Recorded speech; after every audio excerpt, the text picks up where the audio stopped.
o'clock. Firstly, I'd like to welcome Marianne Overton, an invited guest, Dr. Stephen Bolt, the Chief Exec of the Association of IFCAs, and we have another member, Adam Bates, who's going to do a presentation on the Lobster Hatchery. So with that out of the way, I'll start with declarations of interest, please. Harry. I own a commercial fishing boat, so I should declare that as a pecuniary interest. Robert. Chairman, I also have a pecuniary interest as a part-time commercial fisherman. Thank you. Mr. Chairman, I'm a commercial fisherman. I don't know about the rest of that. No problem. Declare an interest as a hobby fisherman. Thank you very much. I haven't got a boat at the moment. Thank you very much for that. Number two is to minutes of the previous meeting. Has everyone had a chance to read them? And are there any questions on the minutes?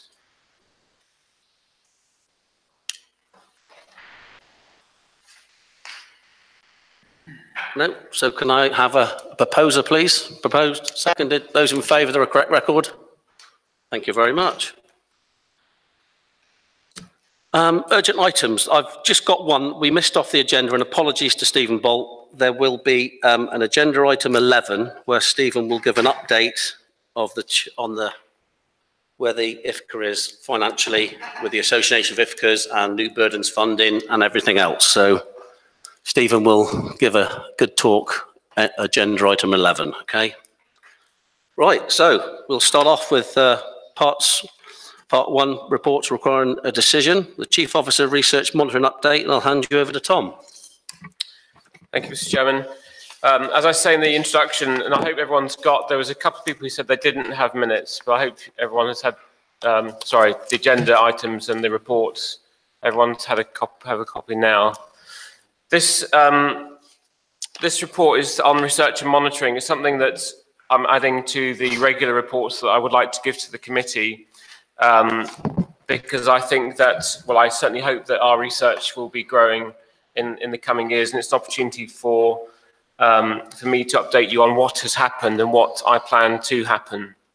On the former, I think, well, just to go back one more step, is that I think as a general approach, what I would like to be doing is operating much more as a collaborative partnership exercise with universities, with academic institutions, as a means to achieving our research and monitoring goals. I think it's a better way for us to do that because our resources here are quite limited, which means that we're evaluating the equipment that we've got and thinking about how I'm not necessarily thinking that we hang on to that equipment, and we think about how we use the expertise and use external equipment and people to come here in order to do our research.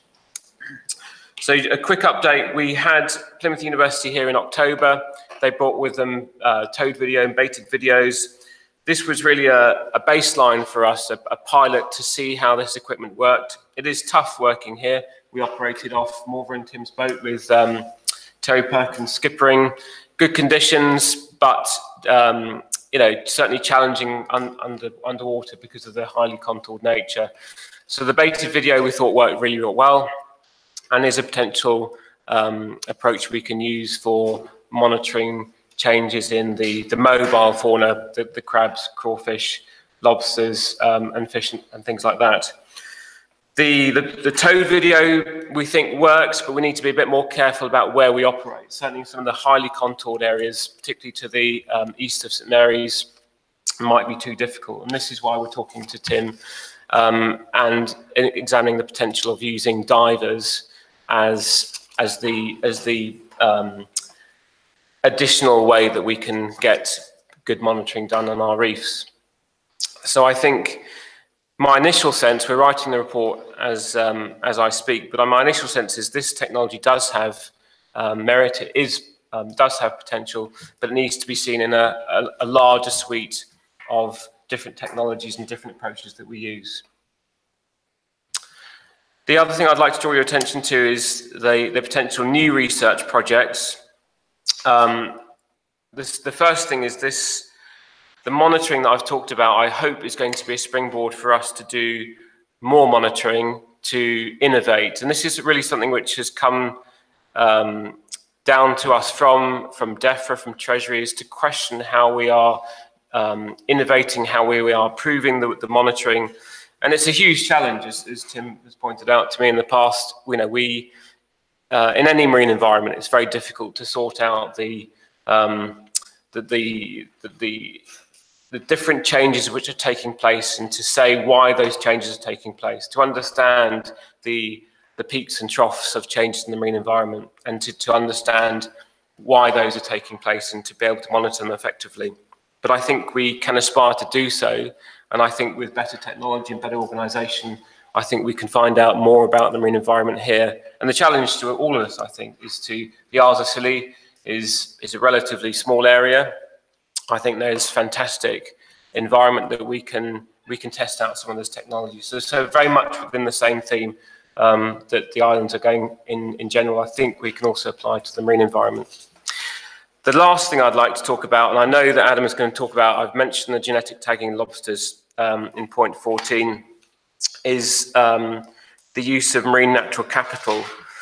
And this is I think there's a lot of potential for us here to use this kind of technique to understand some of the hidden values. So out there in the marine environment, there's certainly what we might call hidden value, as well as the economic value. There's all of the other things that the environment does for us, which we don't account for, and that remains hidden. And the idea of doing a project like this is to try and draw that hidden value, and for us to be able to understand what it is, what it does for us, what the threats might be from that, from current pressures.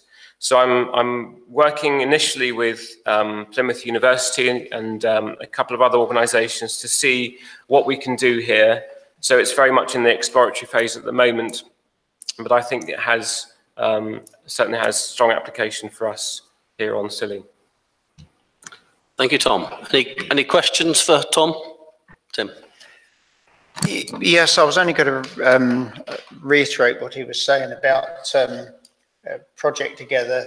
The project that we're looking at is in conjunction with Plymouth Marine Laboratories and Sea Search. And the good news is that because we're all keen on this sort of thing, it will come pretty much free at the end, so that there won't be a big cost involved in the way it works. And as we speak, Sarah Dashfield is in fact speaking to her colleagues at Plymouth Marine Laboratories to work out how we can sort of make it science a little bit more in terms of what we do here. So just to update people a little bit more on that. Kate? Thank you. Just wanted to definitely support the move towards trying to establish lots of partnership working, because no one's got enough resources to do it alone these days. So Natural England definitely support that. And in terms of developing work on marine natural capital, I think that's really timely, because that increasingly seems to be the language that government are using and are listening to. So I think it'd be really helpful if we could start to develop that locally. Definitely. And then a question about paragraph 9.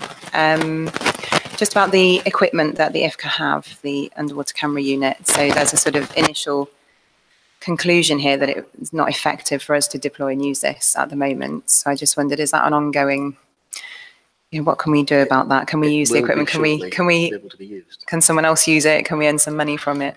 Can we make some plans for it?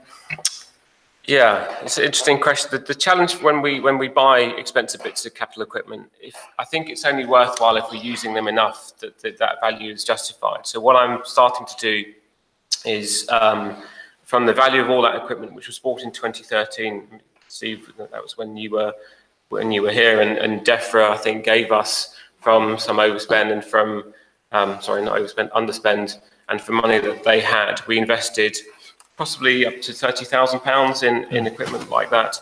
And of course, over time that depreciates. And I understand from Plymouth University, the quality of those cameras in 2013 being state of the art. Now in 2018, they kind of a bit sniffy about them, and they say, well, we can use them for students and we can't use them for professional surveys.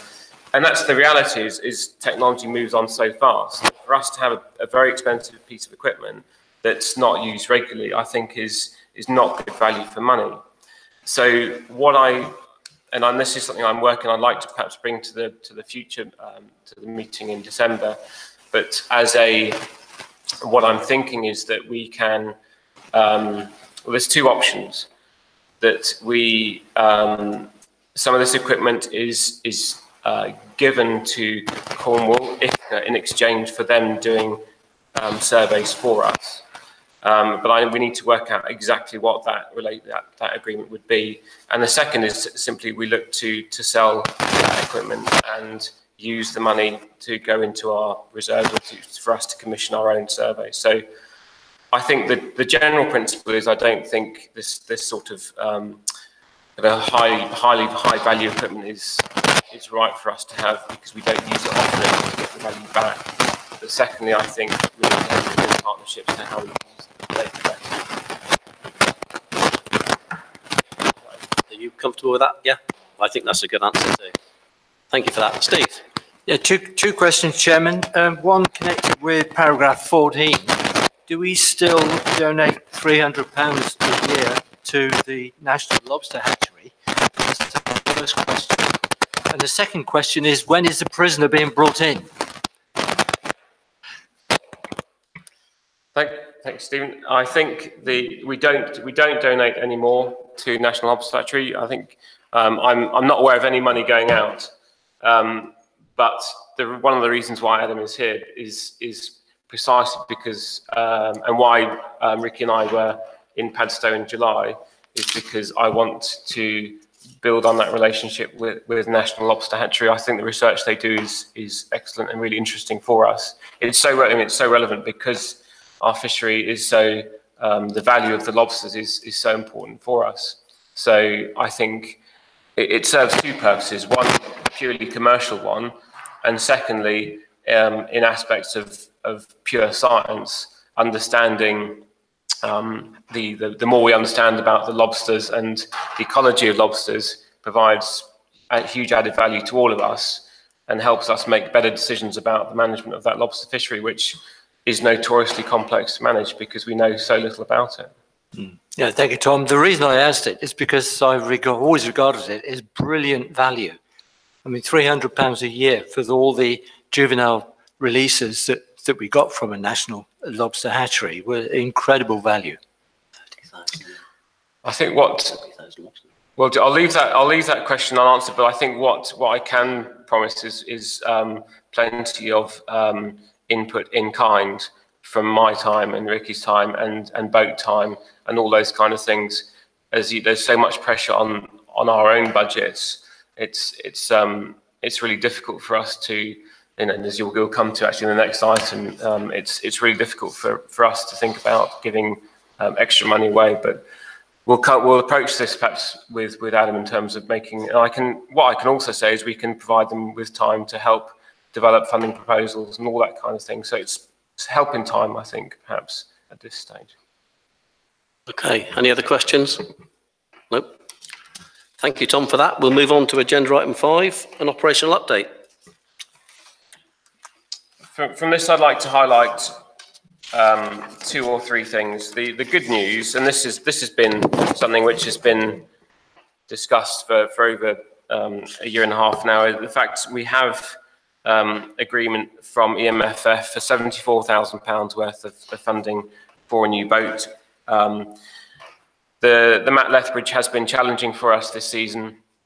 I've spent in order of £5,000 to keep it operational, which I think is inevitable as a boat comes to 6 or 7 years old, and the idea is that we keep it as operational as we possibly can make it. But it's now out of the water. It's on the market, as you will have seen. We've had some interest, and together with the chairman, we will be working through the sealed bid tender process on November the 8th. That money from the boat will make up a proportion of the total that we will match, the 74,000, for a boat which has a value of 106,000, which is being made for us by Ribcraft, which will be operational from April next year, which I fully expect will transform our ability to be on the water, to enforce, and to be much less weather dependent. I think with a sort of semi-cab, I think we'll be in a much better position, and hopefully we will not have to spend so much money on the repairs and maintenance costs. The other, just very brief, I mean, we are obviously moving.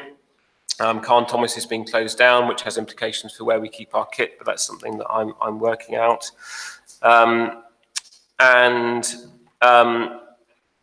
We are doing a lot of training. Obviously, the fact that both Rick and I are new means that we have spent a larger than normal proportion of our budget on our training. And from January next year, obviously, we will both be in a position where we are fully warranted.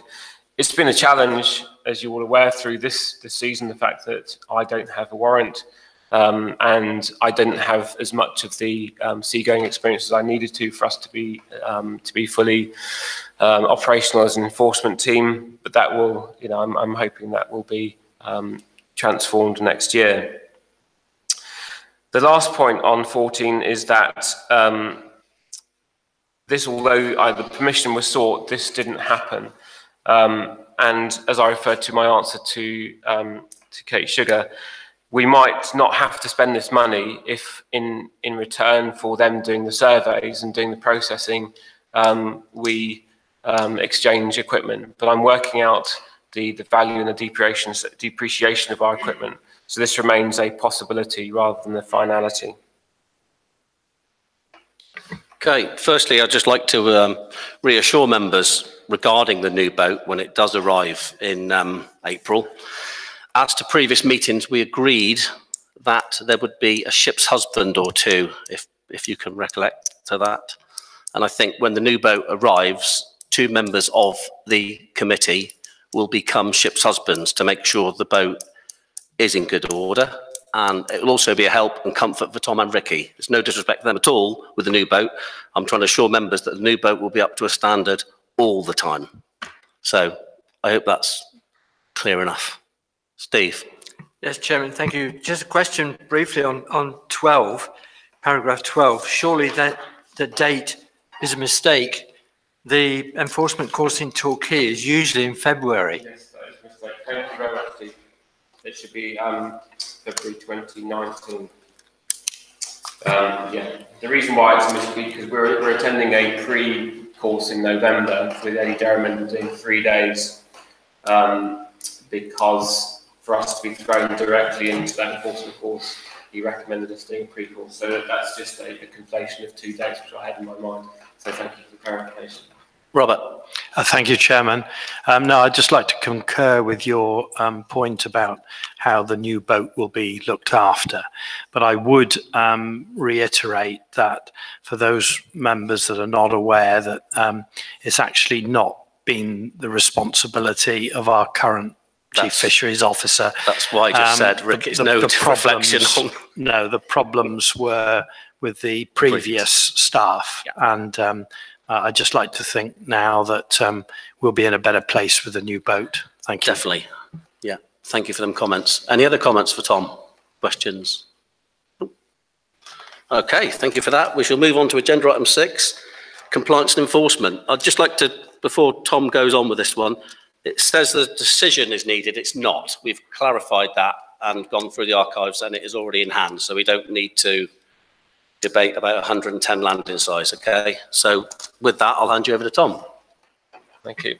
Apologies for that, and thank you for the clarification, which came from both Steve and Mark Pender. So we try and make sure we get the narrative right between the end of 2017 and beginning of 2018. So we will be progressing with that crawfish minimum landing size. That is a an obvious and fairly straightforward one for us to do.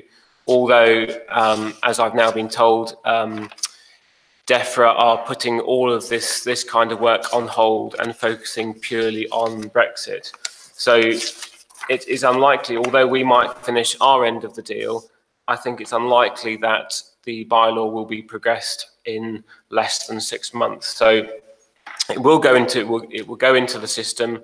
I don't expect it's going to have any kind of comeback. I think it'll have a fairly straightforward ride, but nevertheless, it will take some time to go through. The other work we are starting on, we will likewise, the hobby fishing bylaw, it went through this committee in 2016. It was all agreed, and it's now up to us to put that again in place. Likewise, I don't foresee a problem. We have said to the hobby fishermen locally that we will have a informal discussion in November.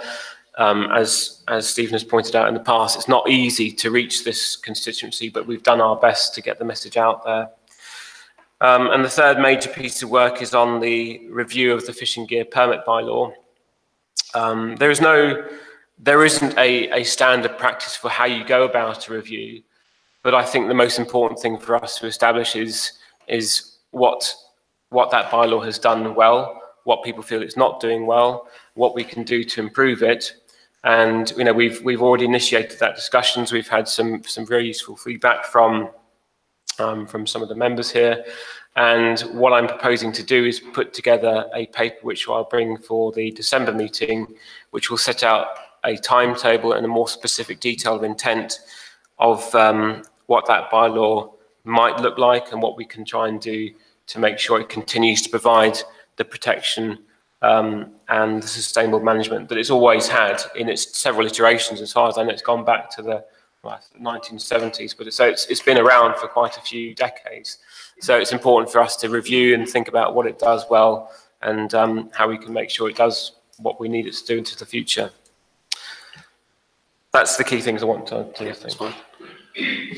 Questions, Robert? Chairman, I would just like to make a point to the Chief Fisheries Officer that with regard to hobby fishermen, we had a situation a few years ago where we had hobby fishermen with quite a substantial number of pots and so on, and there were issues as to why those people wouldn't be licensed, aren't licensed and so on, whereas the commercial fishermen have to pay for licenses and so on. So there was an issue over, if you like, hobby fishermen that were doing it almost commercially. I think even though we're looking at a bylaw, I think it's very important that the Chief Fisheries Officer understands that nearly every boat owner on Scilly has 1 or 2 lobster pots or more, and probably don't think of themselves as a hobby fisherman. So I think it's very important that we find a mechanism for getting to those people, specifically around the issues of what's legal and what's not. Buried fish, V-notched fish, some of them don't even understand what they are. And, there's a lot of, let's say it in the nicest possible way, ignorant fishermen out there, youngsters as well, who are, not aware of what they should be doing and how they should be landing or not landing fish. So I just really wanted to bring that to the attention of the Chief Fisheries Officer, so that we actually get those boat owners to understand that they actually are hobby fishermen, and it does apply to them. Thank you. Thank you for that. Stephen. Yeah, thank you, Chairman. Yeah, I endorse what excuse me, what Robert said just now. I do remember the incidents some years ago when there were hobby fishermen who had 30, in fact, one hobby fisherman had 60 pots. I know that for a fact. However, having said that, the 2 main culprits then bought licenses and became commercial fishermen. So there is a progress that can be that can be followed. The difficulty, as I've mentioned to Tom before, in getting the message across, again, something that Robert alluded to just then, is that the hobby fishermen don't have an association. They're all individuals, and it's very difficult to track them down. I did create a database of hobby fishermen. I think it was about 30 on it altogether, but as Robert said, it's probably much more than that, many more than that, in fact. So one way of doing it, and in fact, it was raised at an AONB meeting that I went to, that it could be incorporated into a general harbour boat users leaflet that is produced between the Wildlife Trust, the Harbour Authority, and the IFCA, which would have a more general distribution. So maybe that's one avenue that could be explored for getting hold of every boat owner who's got a pot. I've only got 2 pots and no boat at the moment, so it doesn't really include me. Thanks for that. You want to come back on that? Could I, just on those 2 points, it is going to be difficult, and I just reading back through the challenges you had going back 4 or 5 years. So we have got information on our website. We have put it onto our Facebook site. We have produced a little leaflet. We've built on the leaflet that you produced in 2014. But I think what will come is once the bylaw is passed, and there will be a requirement, as you've agreed, to tag pots. And if pots aren't tagged, then they can be removed. And it's at that point, I think we'll find those, and that's the way that the whole intention, as I understand it, of this bylaw, is to ensure that there aren't too many people falling between the gaps. And once gear starts being removed, then I'm almost sure the message will get through very quickly. I've got 3, so I'm going to go Harry first, then Tim, then Stephen. Harry. Thank you, Chairman. On St Agnes, I would estimate that almost every household contains at least 1 hobby fisherman, and I imagine it's similar on other off-islands as well. Some of those probably never actually visit St Mary's Harbour in their own boats. So whilst getting it out in harbour leaflet would be useful, I think actually almost considering every single household to potentially contain a hobby fisherman is wise. I'd also be worried if we were going to wait until suddenly we're confiscating people's pots for them to find out about this bylaw, because there would be a strong backlash against the IFCA and the entire council. So we really do need to make sure that I can assure you everything will be in place before any pot is moved. Yeah. I can guarantee that. But so long as, every household should really be informed. You're happy with that information? Yeah. Yeah, right. Tim. I think what Harry's saying is something that I was going to reiterate on as well, that it's getting the information, because there is an awful lot of visitors that have boats from, say, Tresco, and you see the boats come by and they've got 2 pots on the back, and it's no harm, but getting that information out to all the different players, it's not just locals, is important. And the other big issue, I've seen areas in the islands this year, as I'm out nearly every day with my divers, I've seen areas that are thinner now. They used to be thick with pots, but there are certain areas that are thinned out, but there's more of them spread around, let's say. And one of the big issues to other boat users that needs to be addressed as well is badly marked gear and floating rope on the surface.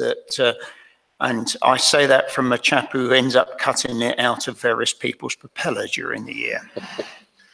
Stephen. Very simple question. Has your new boat got pot hauling capacity? It will have. Yes. In fact, the same pot hauler we're taking off the old boat and we'll go on to the new boat. Is that effective on a rib then? It's effective enough. Yeah. Yeah. Nick. Mr. Chair, various points. I concur with Harry that we need to educate off-islands as well. I was thinking in terms of a board on off-island quays, similar to a board that we had on the railings here last year. That's one. Thinking Tim's comments on poor buoy ropes and so on, I must admit, it annoys me to see sort of like bleach containers or whatever along St Mary's shore on ropes. It just looks horrible. Could we put a requirement in a bylaw that they have a a certain size buff, which is nice and clear, and leaded rope, make life neater and safer and so on. And I was going to concur with timeshares and so on in Tresco. I see a lot of them, Briar Boatyard and Tresco timeshare people out my way a lot. So we want to be contacting them as well. Yeah. I think the message is strong and clear, Tom. What we have to do as an IFCA to everybody involved. I think you're aware of that now. So, are there any other questions? Nope. Okay. Thank you. Thank you for that. Agenda item 7, conservation and protected area assessment. I'll hand you to Tom for that one.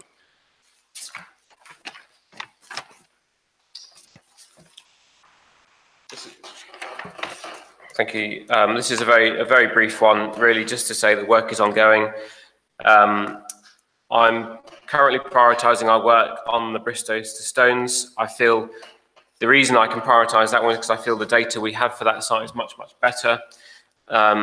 I'm pausing my work on the habitats regulation assessment for the wider district. The reason I'm pausing that is because I need to get the survey data. I want to understand what the habitat is like on that sort of 70 to 80 metres mixed sand and gravel, which goes beyond the reefs. And that's why we need those acoustic surveys and video surveys to take place.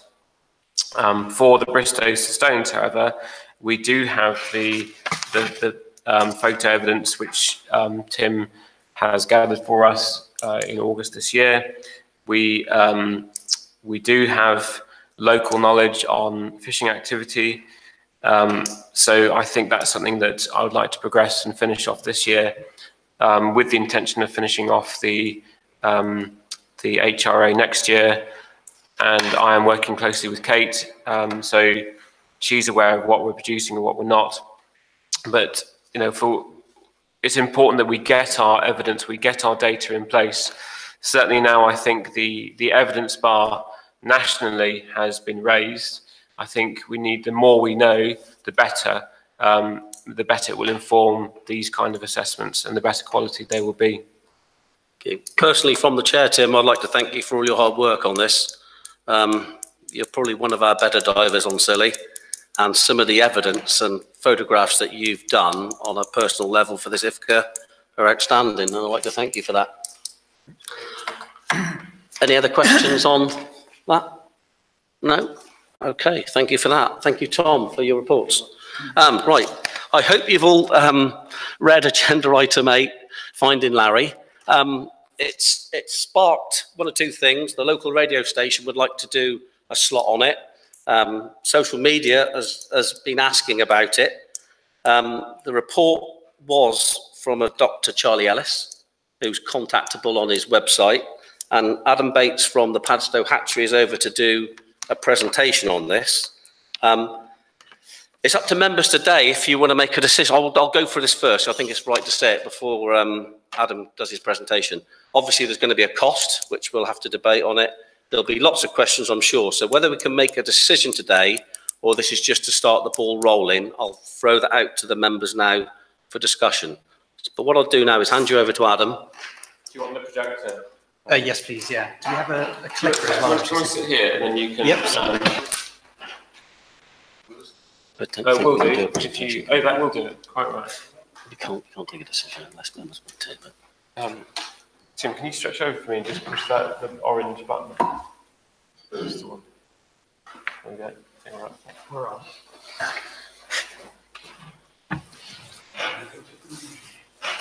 Are you sure it's on? Making noise, just push it I think again. it takes a while. Yeah, it's going. Okay, well, so thank you, Mr. Chairman. Thank you, Council, for having me here today and inviting the National Lobster Hatchery over. Yeah, as mentioned, my colleague, Dr. Charlie Ellis, is leading this project and would be here today, but he is expecting at the moment and has made the executive decision not to head over today, should it happen. So yes, I'm speaking to you today about Finding Larry, which is a working title for the project, although I fear now that it's going to be in a minute. It will stick. No, I didn't want to do that.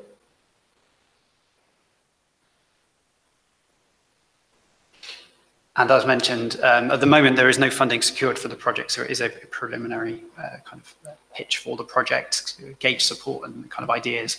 And as much as anything, we would love your input back in. I also met with Mark Pender this morning to discuss the project and kind of get feel for the what his interest would be, whether or not he would feel that the fishermen would be willing to support the project as well. And his initial feeling was that it would be very positive, very supportive.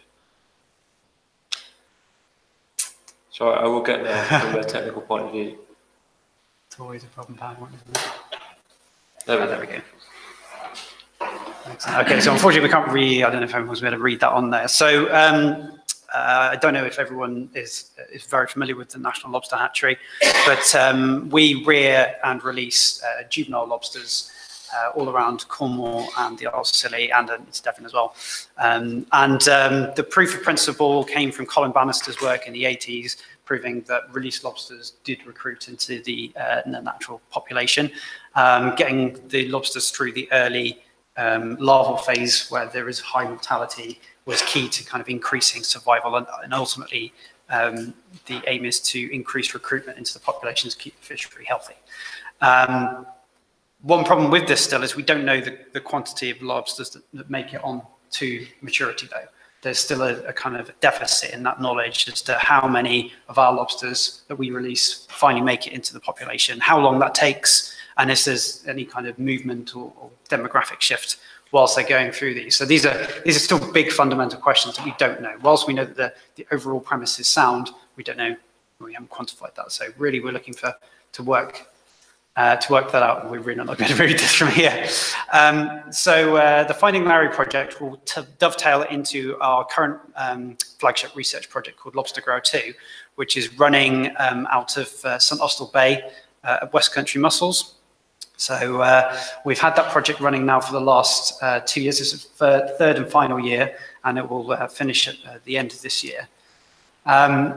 This project has been hugely successful. We've been on-growing lobsters in sea-based containers. So lobsters deployed, that would be deployed and released from the hatchery have been placed into containers on mussel lines to see the viability of on-growing, whether or not they survive in a facility such as Mussel Farm, growth rates, success rates, survival rates, and so on.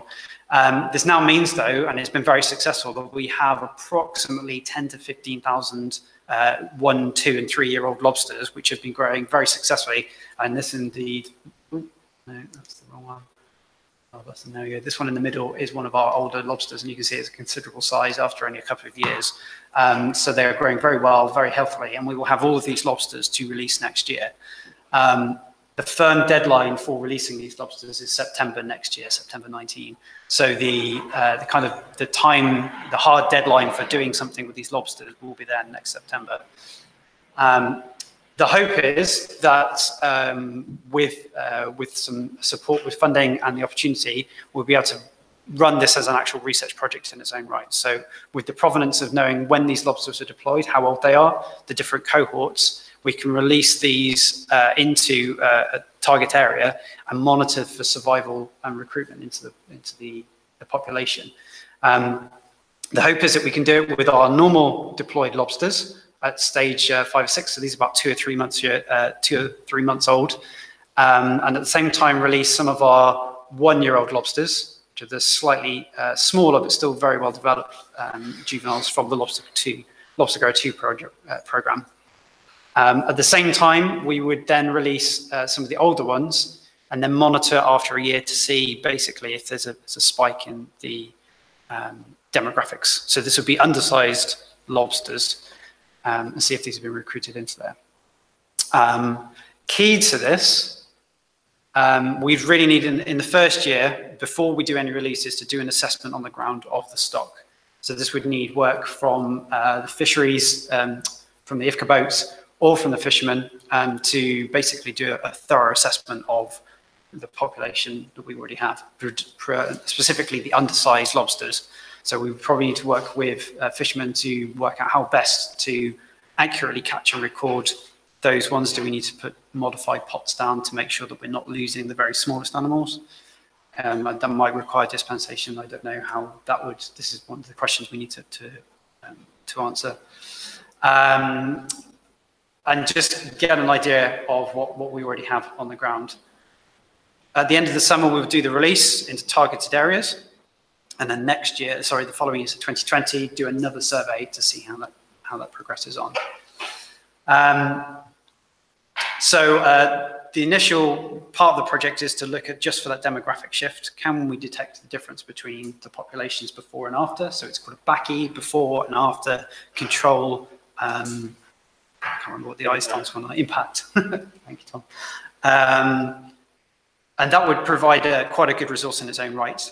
But in addition to that, Charlie's work previously for his doctorate was to develop a panel of genetic markers which can be used to genetically fingerprint lobsters' paternity and maternity. So essentially, if we take a sample from one of our lobsters, we know it's one of our lobsters really to a very high probability.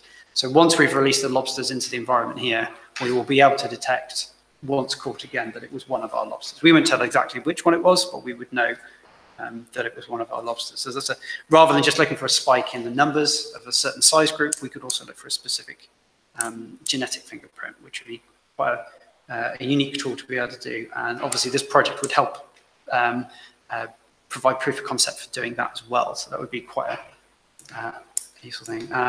Just quickly, a similar project that was run up on the northeast coast was looking at the impact of a wind farm. So this would be the simple demographic assessment of the stocks. So they had a wind farm that effectively acted as a close fishery whilst it was being built, but they granted dispensation for the researchers to go and put strings out there, and over 2 summers they collected lobsters from there and basically nurtured them. So before the closure, they did the 2 comparisons, and the actual population structure is very similar between the 2. Following the closure, the fished area, the blue lines outside, you can see that above the minimum landing size, the population is curtailed, whereas here you can see there's a much larger proportion of lobsters above the minimum landing size here in the test area. Following it being reopened and fished for a year, it's returned to normal. Basically, so this would hopefully be the kind of data we would see from release. Obviously, this is to do with fishing and not fishing, but we would hope that if we were to release into one area, lots of our lots of our larvae from multiple stages, we'd be able to see this spike. Probably it would be below the minimum landing size, but it's just to kind of illustrate the theory. One of the issues that we recognise will be a significant hurdle will be the amount of effort that will be required by the fishermen to take this data. So this is where we will either need to have somebody on the ground doing the work, be it a volunteer or a full-time member of staff. And this could be someone from IFCA, from a volunteer, or from ourselves. This is one of the kind of fluid points at the moment. We're not really sure how this would be set up to come and do the work. But this app, Doris, was created as part of Charlie's thesis by a collaboration with a business called Foam Kernu, who are based in Falmouth. And they developed an app using a normal smartphone. And you can just see it here, and just a normal smartphone takes a photo image using a standardized plate, and a lobster is placed onto that with a scale. And when the photo is taken, it uploads to a cloud server, records the time, the GPS location, and then takes that image with the associated data. So it was a very good tool for Charlie to record his data when he was doing his work, to basically streamline his note-taking and make it much more easy. And definitely this kind of tool, it was sufficient for Charlie to complete his work, and it was functional, but it could be definitely refined more to be a very valuable resource for this project and for the assessment as well. I think Charlie had on the panel, he had various tick marks, that it was a whiteboard basically. So he could sex the lobster, tick a box, and when the photo was taken, that was then recorded as part of it. As it is, I imagine the resolution of the image wouldn't be able to do that. And certainly we'd have to have it upside down probably to do anyway. But yeah, these are all kind of things that could potentially be incorporated into this. So this is one element of the backing section of the project, which is already in place in part, but definitely could form a partnership and collaboration there. And then, yes, we could then also take genetic samples, so that involves a small tissue sample, normally just a pleopod from under the tail, and we can then do genetic assessment and develop that genetic tool. Again, the theory of this has been developed. Charlie did this work, and also another PhD student based at the University of Exeter is just completing his thesis using the same fundamental technique, but a more modern means of genetic analysis. It's basically a more, it was kind of what Tom was saying with cameras earlier. The technology, even within Charlie's PhD, has come on so far that you can now do a much higher resolution detection. Unfortunately, his work actually corroborated Charlie's initial findings, so those have overlapped really nicely. But certainly, this genetic testing technique could also then itself provide a tool for future fisheries management, provenance of lobsters, where you might have a panel that could detect a lobster that's come from the Isles of Scilly or something like that, to prove that you've got in your shop a lobster from a certain area or something like that. So this is a long way down the line at the moment, but certainly this is the kind of technology and technique that could be used for that kind of thing. Yes, and then we could have a branded National Lobster Hatchery lobster going to market or something like that. So that would, yeah. So yeah, the pros and the cons of this, obviously, it's going to require quite a lot of on-the-ground work initially. We're going to need to have this groundwork done, this initial assessment done before anything happens. But one way or another, these lobsters will have to be released, and it would be a great resource to do it over here. The real reason for coming to the Isles of Scilly, because you have a contained fishing fleet, if you like, we can engage hopefully the majority of lobster fishermen here to get the most complete view of what we've got. If we were to do a similar project in Padstow, for example, there's nothing to say that fishermen from up the coast or down the coast could come and fish around Padstow, and certainly there's nothing to say that lobsters landed in Padstow necessarily come from the immediate area. So, being isolated means the Isles of Scilly is more manageable. Also, the kind of history and the ongoing conservation efforts here, we've got a engaged industry and support. So it'd be great to kind of continue that collaboration. And yeah, thanks for Steve's kind words earlier. Value for money. It's nice to know that our work here is already appreciated. So that's a kind of big hurdle to get over. It'd be nice to work here. The difficulties, obviously, are that the funding is not in place at the moment. So we need to work out exactly what it will cost, what is the real time, the real money. Tom was mentioning earlier that the money aspect at the moment, the £300 or whatever it was, payment in kind is probably more beneficial to us. Being able to access, having boats and expertise on the ground is probably much more valuable. That's my opinion, but I think it's certainly sentiment carried over. And Charlie is currently, well, with other colleagues at the hatchery, they're trying to seek external grants and funding for this project overall. But certainly any other avenues or collaborations within this that might pop up, we're open to suggestions and ideas, essentially. Yeah, hopefully, where are we going? This is the Lobster Grower team. And myself, I'm not actually on them. We've got a great team of people working on it. Everyone's really keen. So hopefully, we can keep the team going, keep the research moving forward. And that's about it, really. Really, I'd like to put it over to you now. Yeah, thank you for your presentation. A couple of things I'd like to mention from the chair to you is thank you for your releases in the past. I believe over 30,000 juvenile lobsters have been released in the Isles of Scilly over a period of time. Tom and Ricky are very keen to work with you. Excellent. That's all I want to say from the chair. I just want to put out to members how they feel about this project. Nick. A question, if I may. The genetics, I understand, I may be wrong, but I understand there's sort of different genetics for North Coast to Cornwall, South Coast, Scilly. Are the lobsters to be released over here bred from lobsters caught over here? Is there any danger of bringing in genes from outside that we don't want? Yeah, that's a great question. That is essentially what Charlie's thesis was entirely based around. It was looking at whether or not there is local populations, local genetics. Essentially, he found they're all one contiguous population. There is drift over the entire range, but certainly from Cornwall and the Isles of Scilly, it looks like it's essentially one population. There's enough resolution to detect the difference, between one brood and another, but it's not functional. These are genetic markers on essentially non-coding bits of genes. So it's looking between families. It's the same kind of genetic fingerprinting that forensics use on people. So Tim.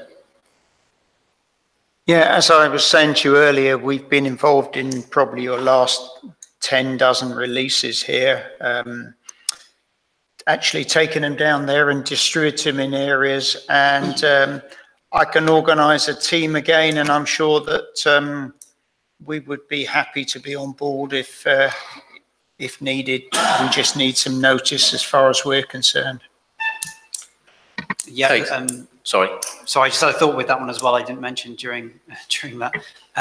One thing we would need as well, and we would definitely take advice, is the kind of best locations to choose. This project really relies on having two similar locations and then releasing into one and not into the other. So we need to kind of work out what's logistically possible, what's on the ground already. It's no point releasing loads of lobsters into an area that we know is just going to get wrecked by the first storm or something. Yeah. Well, what is important is trying to make sure we get on the shelter side of the islands for most weather, because doing stuff out in the wilds might have some very cookie results. So exactly. Yeah.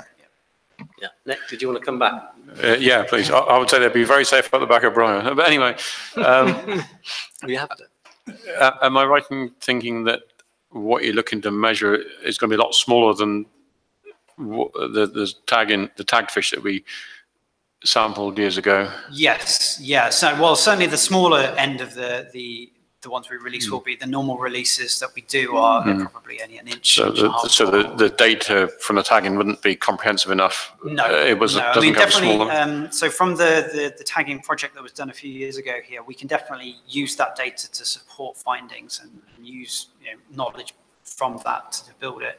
But yeah, the emphasis would be looking at smaller lobsters, and the reason the genetic tool was really developed is because you can't tag the smaller ones. It's very hard to tag them and then recapture them. So the genetic tool would replace the physical tags. Obviously, if we release enough lobsters into an area and then you do detect a difference after the release, you could attribute that to the release. That's why we'd have a control area and a release area. Yeah, because I know when we were tagging some, I didn't get the girls to tag because I was afraid it would kill them. They were so small, it would. And plus, obviously, with the tag, you then also, you may bias the number of ones you get that you have then tagged. The smaller ones, if half of them die because you've tagged them, you've skewed everything already.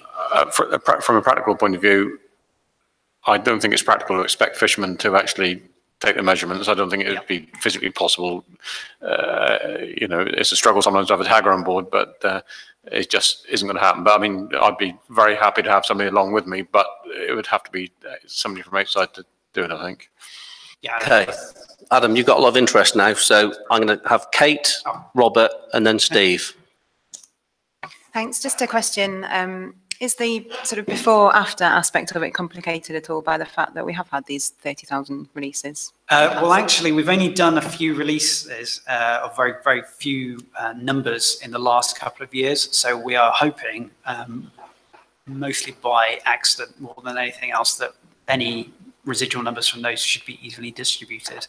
Obviously, there is an element of that. We'll have to go back to see exactly where we did the releases and make sure we're not causing a bias there. The major difference with this, though, is to be a much larger release than anything we've done in one go. So as a single cohort, this will be considerably larger. So we're looking at maybe 4,000 or 5,000 lobsters of each group, so a total of maybe 15 to 20,000 lobsters being released in one go. So this is a much bigger release than ever before. So yeah, there is definitely a consideration, but we're hoping it's okay. Okay, Robert. Thank you, Chair. Yes, I mean, I'm certainly very supportive of this research and the project, obviously depending on the financial situation, because clearly this IFCA can't do much in that direction at the present time. Just one question, really. Obviously, here your research is on very small fish, and you know, clearly with our gear these days, we're trying to move towards actually being able to release small fish. You know, the pots we're buying, you know, have the escape hatches and so on. And, you know, it's not going to be easy for us actually to catch the fish that you want to identify. So that might be an issue. I just Yep, no, there's also another one we have considered. So whether or not we need to actually get some purely research gear to deploy and use that for the data, which doesn't have the escape hatches and things like that. You know, whether or not that's viable, there's definitely potential for the project to buy that gear and use that if that was the way we wanted to do it. Yeah, these are things we flagged up as how we'd have to enter, you know, work out how we're going to do that to be resolved. I do think, Adam, you could take that information back to Charlie regarding the majority of the fishermen that do have the escape hatches. I think that's a valid point for you just to take on board, yeah? Stephen. Yeah, thank you, Chairman.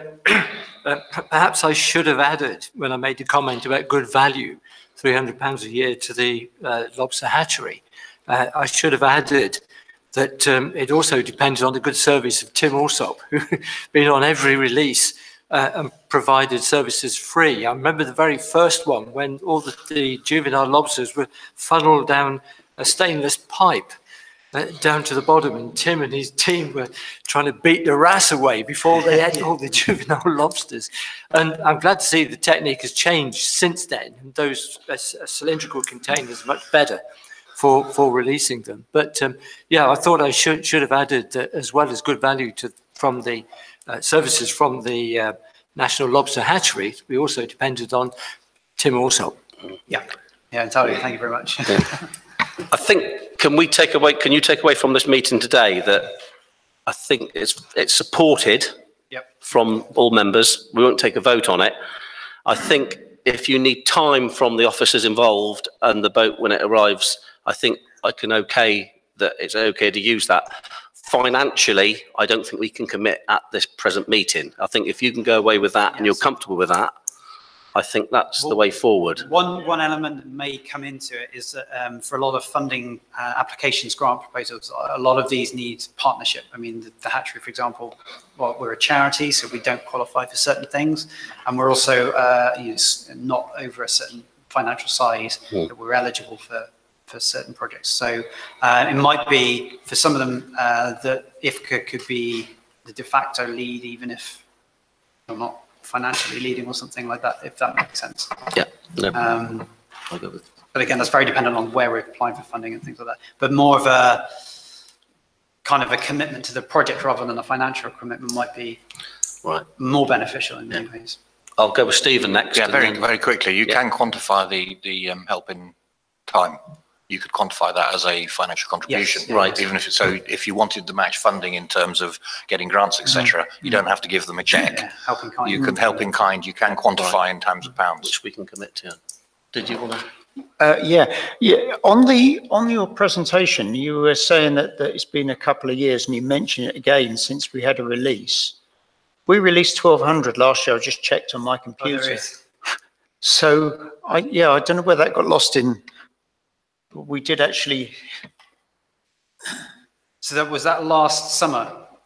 Last April. April. Yeah, but it wasn't with your team. They sent over. We sent them over on the sent them over without anyone with them. So we had to pick them up and everything. Yeah. So okay. No. So essentially, the Lobster Grow project that's been running has been taking a lot of the lobsters that we would have been releasing all over the place anyway. I don't know what I personally don't know the details, and something off the top of my head anyway, for the releases that we've had here in the past. So, I mean, 1,200 is still quite a modest release, actually. And hopefully, as I mentioned earlier, the volume that we would release this time would compensate for any of that. And certainly, if we've got the before and after, we should be able to, we're looking for a shift rather than the absolute numbers to start with. But yeah, definitely, this will all be checked and quantified. Okay. Right, well, thank you. Thank you again for your presentation. Thank you. If you want to put an agenda item for the next meeting, we can put something in if there is something to go in. If not, bring it to another meeting. But yep, certainly. Yeah, we will disseminate all the information. Right. All the Thank you for your presentation once again. I've got details for Charlie. Lovely. Thank you. All right, Adam. Thank you. Okay, agenda item number 9. I'd like to welcome Kate Sugar, and I'll hand you over to Kate to give the update on Natural England. Thank you very much. Just a few items. First is ongoing proposed marine extension to the SPA, which I've spoken to you all about before a few times. I just wanted to put the sort of ongoing update in there, which is essentially that not much has happened since I last updated you in June, but documents are still with DEFRA. The next stage is still that DEFRA will submit up to the minister, who will then make the decision on when and whether to go for formal public consultation, at which point it comes back to Natural England to run that consultation.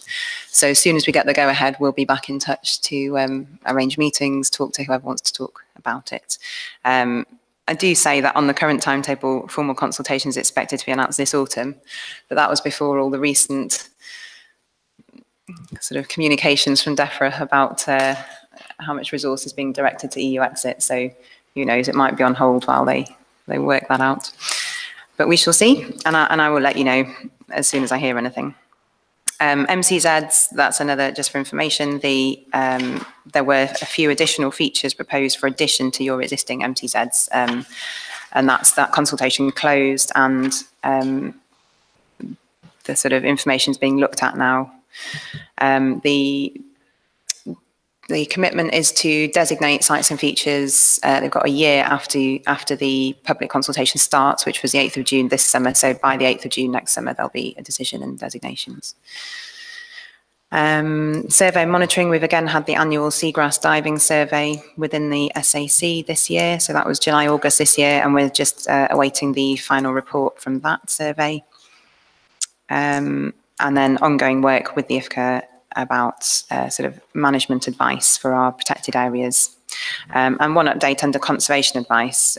Already we've drafted sort of updated conservation advice for the MCZs, and that's been publicly released. But we're now working on updated conservation advice for the SAC.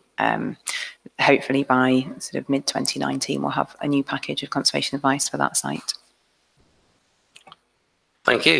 The recommendation for members is that you accept the report. So can I have a proposer or a seconder for that? And then we'll go to the questions. Are we happy with that?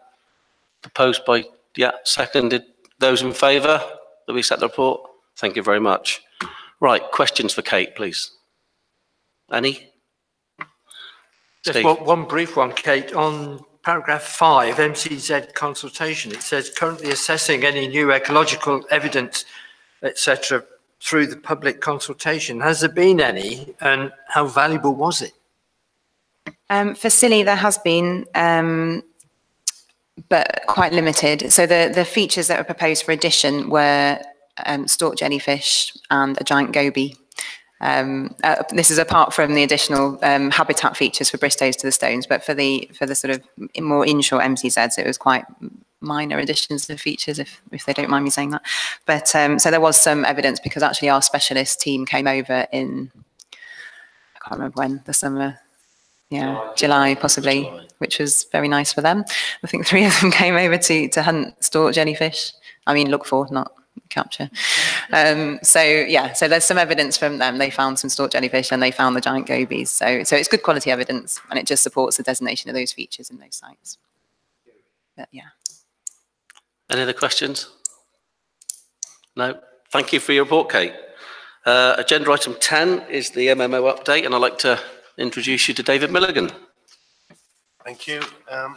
Just quickly, the landing obligation will be coming into force, the full landing obligation, which is designed to reduce discards of quota species, will be fully implemented in January.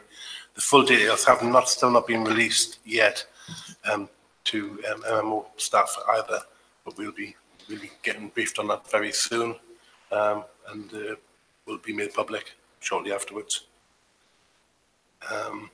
The Fisheries Bill is still to be debated in Parliament, and no date yet has been set for that date. The white paper has now ended, the consultation on the white paper has now ended.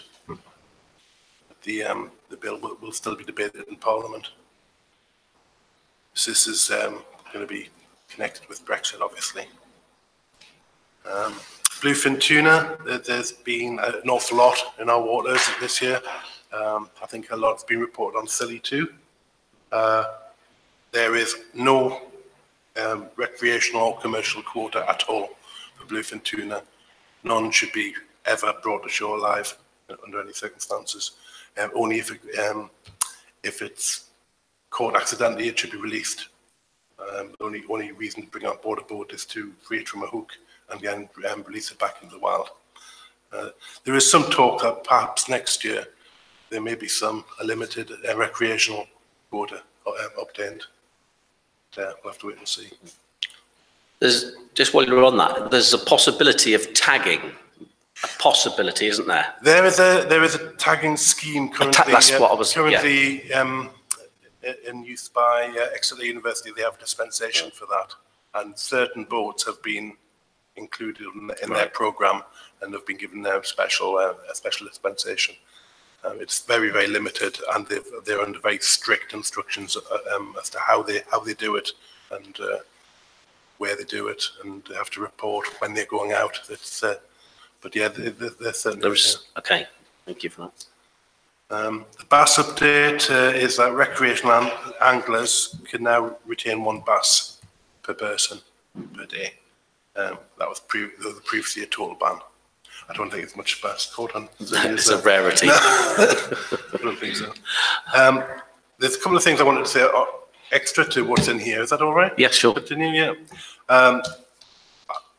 I, as a senior marine officer for Hale and Cornwall, I'm now working job share with someone called Ed Baker, who's my opposite number, and so he will, if I'm not available for any queries in Penzance or Hale, he will be. That's started in 10th of September. Is Daisy May still around as well? Daisy is still the principal MO, but he covers Devon as well. But for specifically Cornish matters, you're probably better come into the Hale office for any queries. Yeah. We now have an almost full complement of marine officers, as the newly recruited officers are now warranted. Both the warrants came through this week, so we have four marine officers in Cornwall, which is the best numbers we've had for a couple of years now, so we're very pleased about that. Hopefully some of this will mean that we can be a bit more of a presence in Scilly in the future. We realise we've not been over here as much as we should have done. That's about it. Thank you very much. Okay, thank you. Stephen, you wanted to... Yeah, just as of this morning, I think the Fisheries Bill's been published today. There was no advance warning of it. It was embargoed till, I think it has been on the news actually. So we've all got to rush back and have a look at what's actually been published. Right, yes. It's been, DEFRA have been saying soon, can't tell you any more than that for weeks. And they suddenly got the green light yesterday, and it's been published today. And there are questions and answers, I think, being published as well for officers and things. So, but I can't tell you any more than that because we've been busy. Any other questions for David? No? Thank you very much for your report, David. My special agenda item is number 11, and I'd like to welcome Dr. Stephen Bolt, the Chief Executive of IFCAS, to do a presentation for us. Thank you, Stephen. Well, while it's being loaded, I'll say, Chairman, thank you for the invitation to come to your committee meeting. But it's a very timely time to come and tell you some of the things going on in the association and a little bit of background as well. we do live in interesting times, which is the old Chinese curse, isn't it? Things move very rapidly, as per the Fisheries Bill this morning. But I wanted to talk to you about future funding of the IFCAs and the work that's been going on with that. The National Association Marine Protected Area Project, which is centrally funded. The proposals to have a national training post in place for the benefit of all the IFCAs.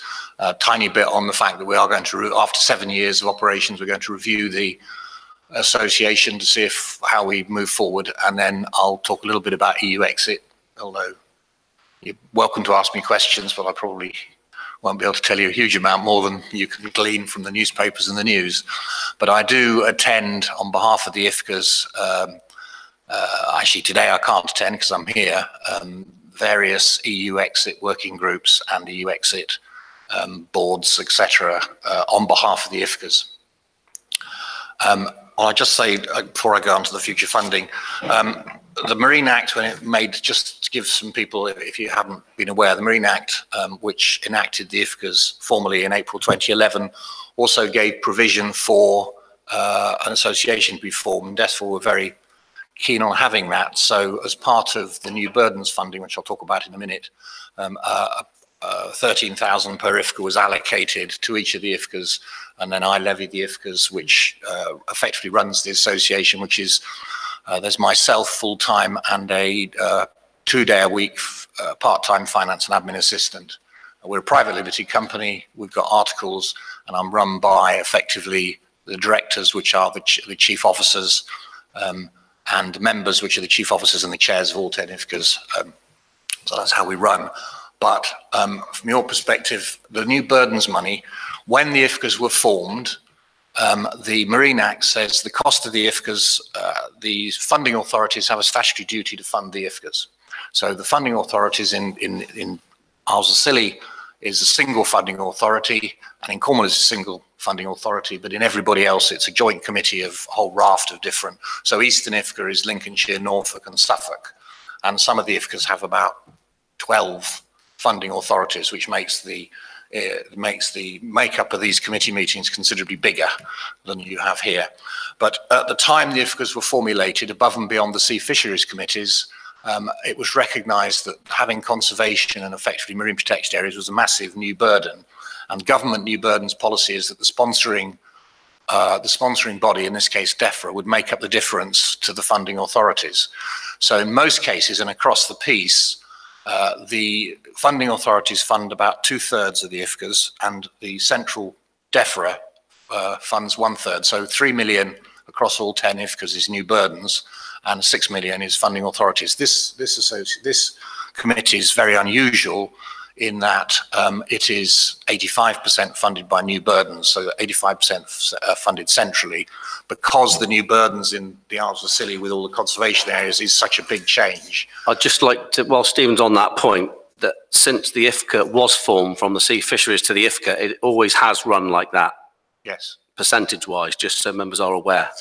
It is. So you are particularly vulnerable, if I might say, to what happens to the new burdens central funding. Now, initially, the new burdens funding was designed to run till 2015, and through the association and through various elements, it was extended to 2016 by the then Fisheries Minister, Richard Bennion. And we then got George Eustace along to the association meetings, and he extended it to 2020. But up until recently, the continued central funding was going to come to an end in 2020, and that was obviously causing a great deal of concern amongst the IFCAs, because the current IFCA model is predicated on doing work for UK PLC in terms of conservation, marine protected areas and the like. So we've now got continued central funding is now on the agenda for SR, which is Spending Review 2019. This is the Treasury. They have regular spending reviews in terms of central government. So we are now being put into the position where we are being considered for ongoing central funding. And that's because we had one-to-one discussions with the Director of Marine, and my chairman specifically raised this point with George Eustace, who attended an association meeting, and said, he said, when I pushed it back to 2020, I thought that was a long time off, but it now seems to be just around the corner. So we are now back on the agenda because we do need that central funding. So the association set up a working group to prepare a business case for continued central funding. And that's going to include individual IFCA metrics. And I'm currently working with DEFRA as to what those metrics might look like, and set up a technical working group to look at how that money is distributed amongst the IFCAs.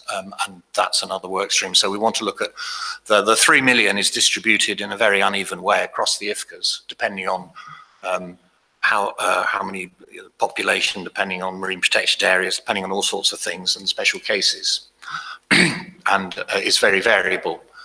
We want to promote the IFCA model via a new publication and stakeholder events, and we want to prepare a communication plan so that we can engage both nationally with ministers, etc., and senior DEFRA officials, but also get the individual IFCAs to talk to their MPs to generally raise the thing. Basically, everybody agrees the IFCAs are fantastic value for money, really good can-do organisations, but we're still fairly low on people's agendas, etc., and we don't want to slip between the planks when various reviews take place.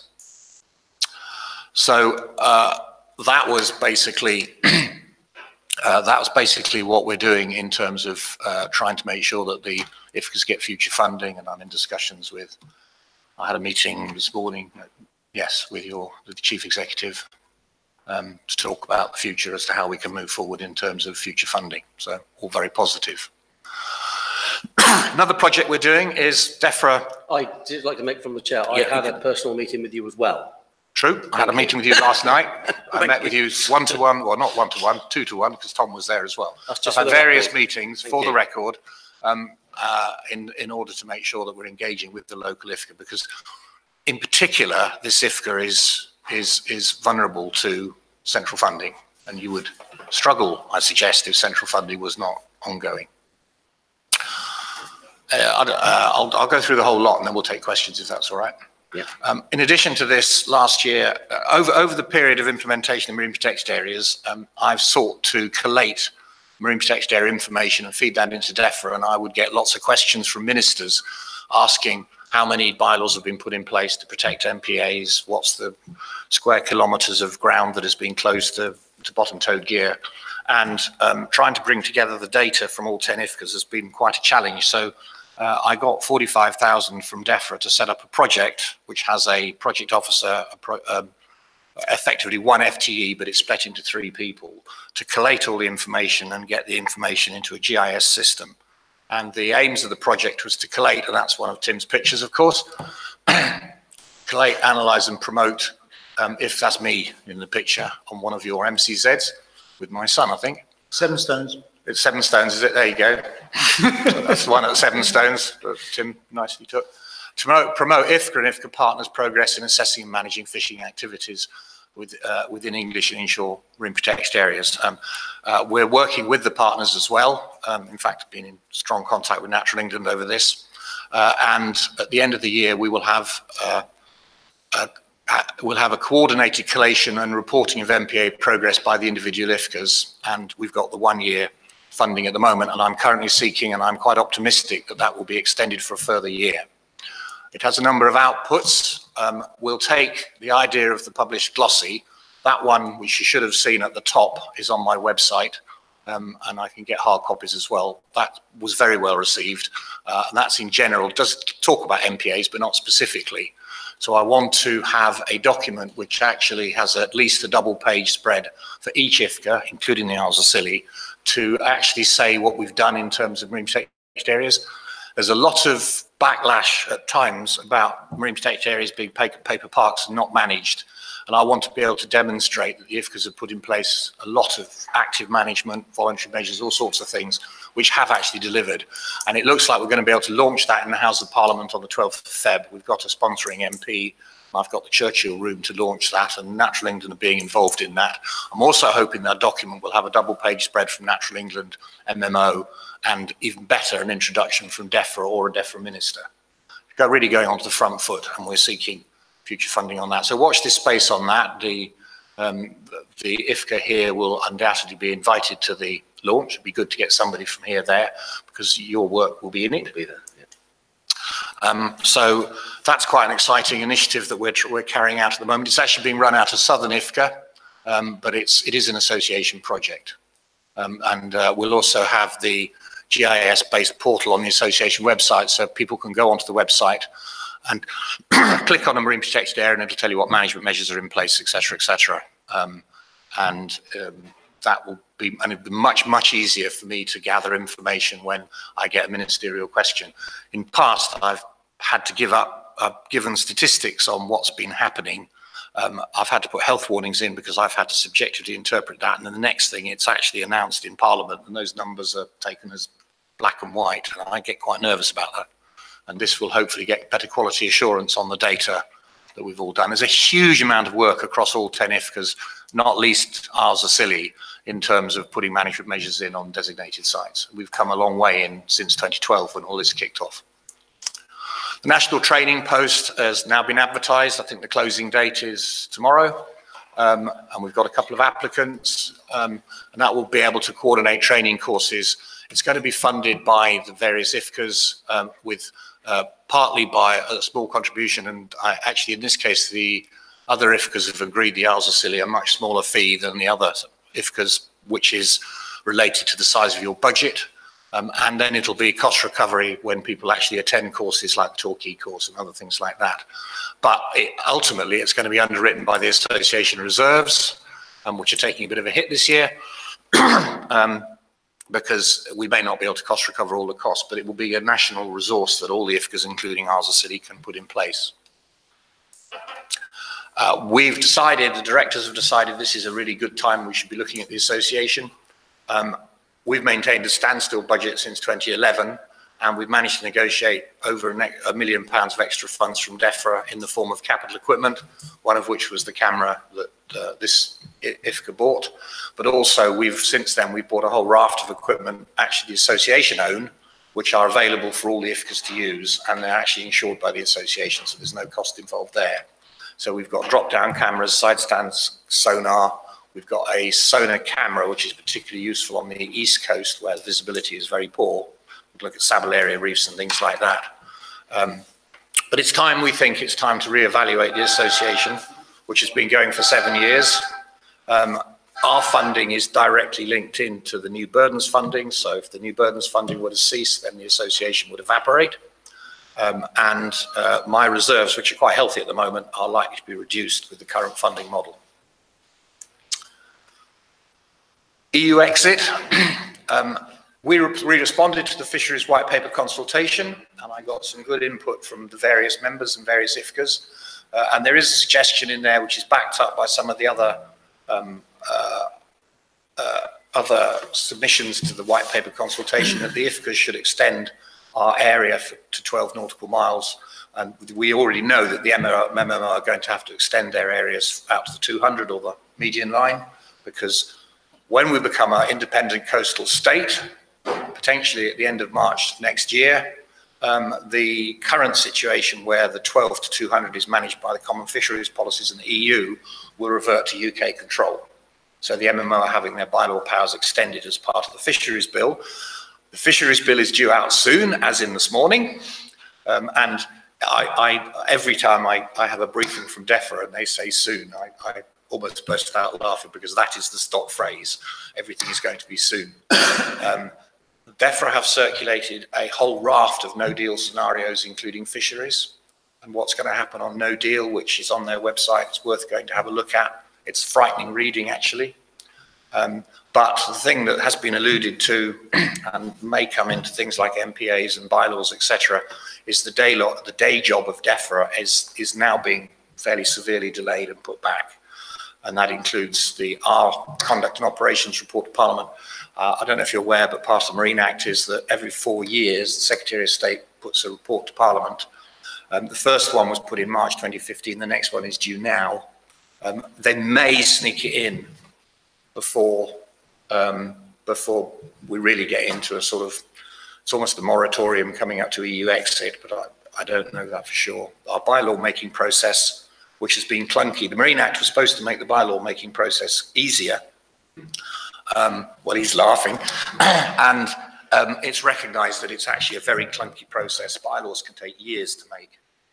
And DEFRA instigated a review of the bylaw making process. I think that is now one of the areas that's likely to be delayed. And some time ago, they put on the back burner the concept of new bass nursery areas, which is not something that you have to worry about here, because Steve keeps telling me you don't have bass here. But I'm not entirely sure I believe him. There you go. However, that should read SR19, not PR19. That's the spending review. Will have to continue in the new year because they have to set budgets, etc. And we are very much this time round, we are going to be, our central funding is going to be part of that bid. And a lot of my work at the moment is to try and support the IFCAs in terms of ongoing funding into the future and to making sure that we are at the table when these discussions are actually had, which is never easy. We're always slightly odd. The IFCAs are not formally part of the DEFRA family, but we are partly central funded by DEFRA. We are formally joint committees, or in your case, a committee of the funding authorities, and therefore we're local government. So we don't pigeonhole along with the other arm's length bodies like Natural England, MMO, the Environment Agency. And I've always found it quite difficult to make sure we can get a seat at the table because we're not part of the DEFRA group. So that's the sort of thing that but I'm very happy to talk through comments. Tim's got a few questions. Yeah, Would sure. you like to do that while it's fresh? Yeah, thank you, Stephen. A few things that I'd like to sort of say, and I'm sure will be reiterated around the room. We are the smallest authority. We are vulnerable, but we've probably got the biggest percentage area of designations here in terms of our area and how much of it, like with the European Marine Site, for example, as well as MCZs, special SSIs, triple SIs, are very high in the area there. We also haven't got that many bylaws. When we're looking at our MCZs, we haven't got very many bylaws. And one of the reasons is because we've got a lot of voluntary agreements which were made up by the guys in the fishing industry here, which has given us a position far better than in other areas where they've squabbled amongst themselves. The agreements came very easily, very willing. The fishermen here are extremely willing to engage in future conversations. I've been totally amazed over the years at how they are. The boatmen the same.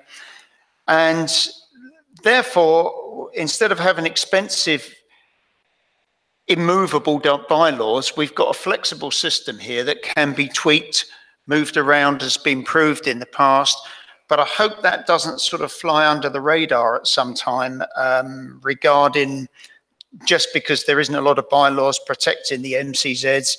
We have got a lot going on, a lot of monitoring and a lot of willingness out there, which has made us extremely high value for money through the local involvement.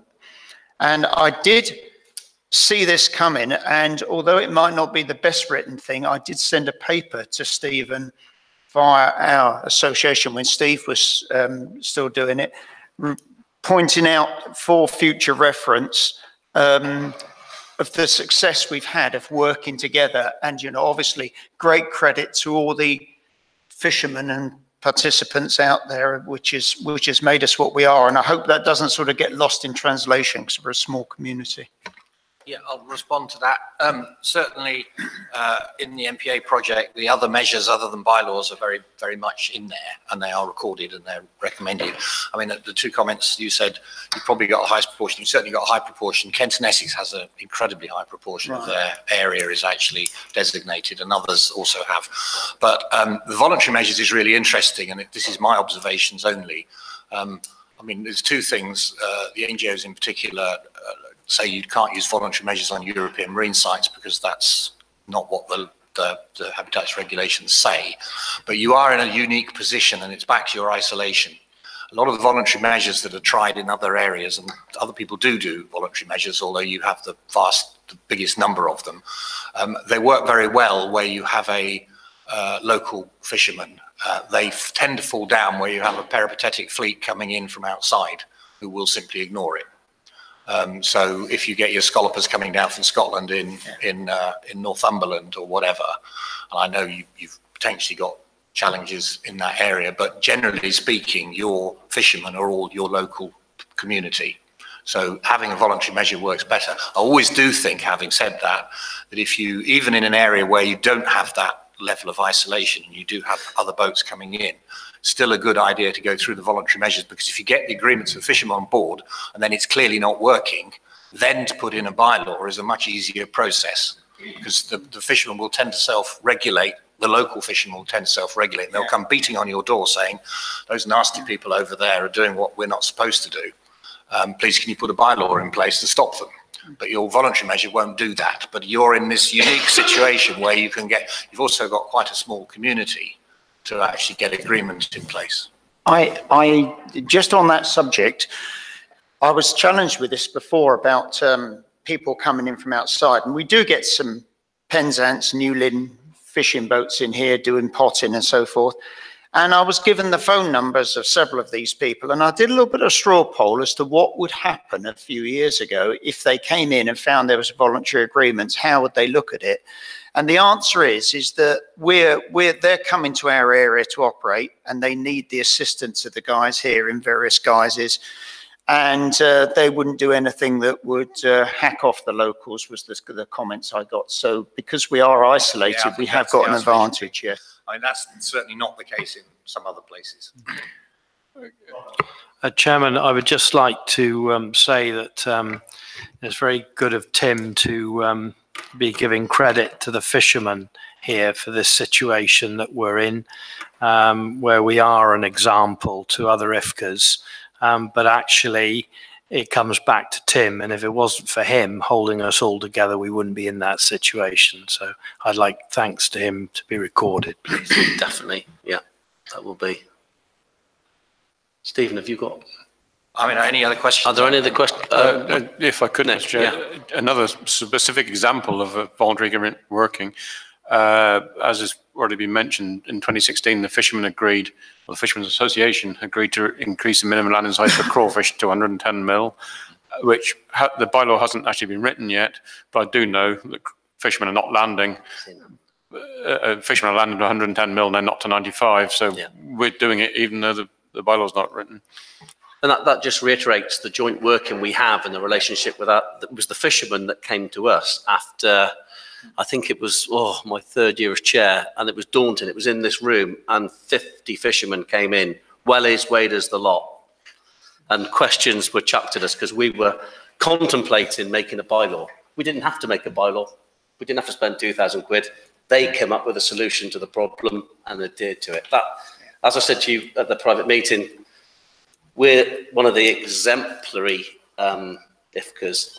I think we are anyway.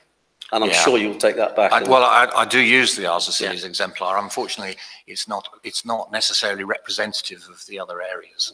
So you are quite a special case. And we are a special case. You are a special case. So in that respect, some of the things that you do can't be replicated with some of the other IFCAs. I mean, I know, for instance, that Southern IFCA have huge problems with illegal activity.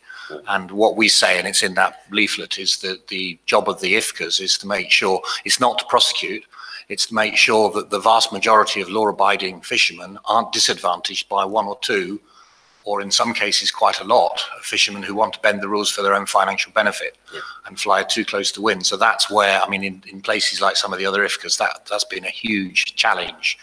There are areas in Poole Harbour where the police wouldn't go. And, you know, they talk about the pirates of Poole Harbour, but they've actually got quite a lot of, they've got that pretty well under control. That's with the consensual agreement of the vast majority of the fishermen, but there was a group outside of that who were fairly antagonistic. Yeah. Tom, would like to. So Stephen, then, for our future, what are the best things you think we can do as a committee to reinforce the case and put us in the best possible light for these future funding reviews and for considerations of, you know, the way the funding formula works or doesn't work for us? Yeah, I mean, the first and the easiest practical is that I need as much support as I can get in terms of case studies and, information and metrics. And I've just sent out a request for some metrics which will not be easy to populate.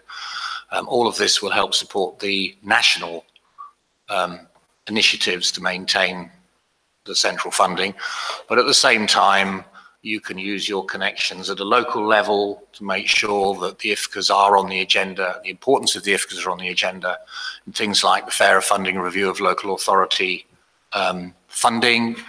It would be so easy, the numbers are so small in terms of the IFCAs, certainly in most funding authorities, that they would get lost in the various reviews. So it's to just try and keep the IFCAs on the agenda, on the table, trying to sell the IFCA model. We've got lots of opportunities coming up. We've got the launch at the House of Commons. I'm going to produce further material that can be used by individual IFCAs as well. And that you can continue to promote that from at a local level. So we can do it from two approaches. We've got the national approach, but we can also go in at the local level. You'll all have your contacts, etc., in high places sometimes, and I know that you've got contacts with George Eustace. That's always going to help, at least until we have a change of government or whatever. Till March. Till whenever. I'm not going to predict anything in that result. I would recommend you go and have a look at the impact, some of the documents which relate to no deal scenarios on fisheries. I would guess, I don't know how much your fisheries here are reliant on trade to the EU. How many of your lobster? Hugely, shellfish. I mean, places like the Wash, you know, if we have trade embargoes and the French blockade Calais and all sorts of things, the official line from DEFRA is that they don't believe, they do believe there will, not DEFRA, government, they'll still believe that there will be a deal, but a prudent government will always plan for no deal. And the optimistic people say that it's so disadvantageous to absolutely everybody on both sides, EU and us, that a way will be found. But it's entirely possible that there will be a period when things might be extremely difficult. And those papers actually talk about there being no trade at all, blockades so that the lorries of live shellfish will be stacked up on the M20 or whatever. And some of our IFCAs have fed in that some of their fishermen will go out of business in 3 weeks, if that's the case. So they're taking no deal extremely seriously at the moment. But the official position is they still believe there is a deal to be had, and it's all about the 11th hour. Definitely. Okay.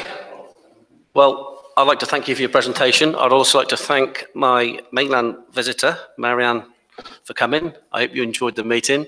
Kate from the mainland. Adam. I keep thinking Charlie. Adam. And Stephen. And on that note, I will close the meeting at 14:36. Thank you all for coming. Just wanted to see. Can I just see that lady 1 minute?